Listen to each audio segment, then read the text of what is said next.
আমরা তোমার গোলাম, তুমি আমাদের রব, তুমি আমাদের সৃষ্টিকর্তা, গোটা পৃথিবীর সৃষ্টিকর্তা তুমি।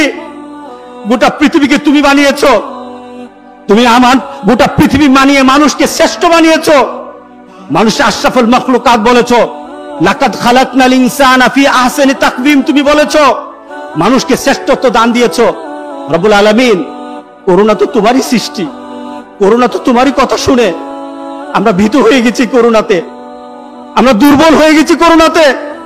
রব্বুল আলামিন, তোমার করোনাকে তুমি থামাও, তোমার করোনাকে তুমি থামাও, তোমার করোনাকে আমাদের থেকে উঠায় নাও। আমরা তোমার কাছে শ্রেষ্ঠত্বের দাবি নিয়ে নয়, আমরা গোলামের দাবি নিয়ে তোমার কাছে হাত পাতি। আমরা অসহায় হয়ে গেছে মাবুদ, আমরা আমাদের এই মুহূর্তে তুমি আমাদেরকে এই করোনার ভয়াবহতা থেকে আমাদেরকে রক্ষা করো, গোটা পৃথিবীকে রক্ষা করো, গোটা পৃথিবীর মানবতাকে রক্ষা করো। তোমার কাছে আমরা ভিক্ষা চাই মাবুদ। তুমি না বলেছো সবচেয়ে আদর করে তুমি আমাদেরকে বানিয়েছো।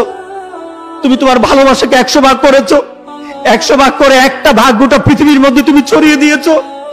তুমি তোমার বান্দাদের জন্য তোমার কাছে 99টা ভাগ রেখেছো তোমার বান্দার জন্য। রব্বুল আলামিন, আমরা বিপদে করে গেছি, তোমার 99 ভাগের উসিলা দিয়ে তোমার কাছে ভিক্ষা চাই। আমাদেরকে এই করোনার কষ্ট থেকে, করোনার বিপদ থেকে তুমি আমাদেরকে বাঁচাও মাবুদ। তোমার বান্দাদের দিকে তুমি তাকাও, বান্দাদের তওবা কবুল করে নাও, বান্দাদের রাহাজানি তুমি কবুল করে নাও। আল্লাহর কাছে এভাবে কাঁদি, আল্লাহর কাছে এভাবে কাঁদি। করোনাকে দূর করতে হলে করোনার মালিকের কাছে কাঁদতে হবে, এছাড়া আর উপায় নাই।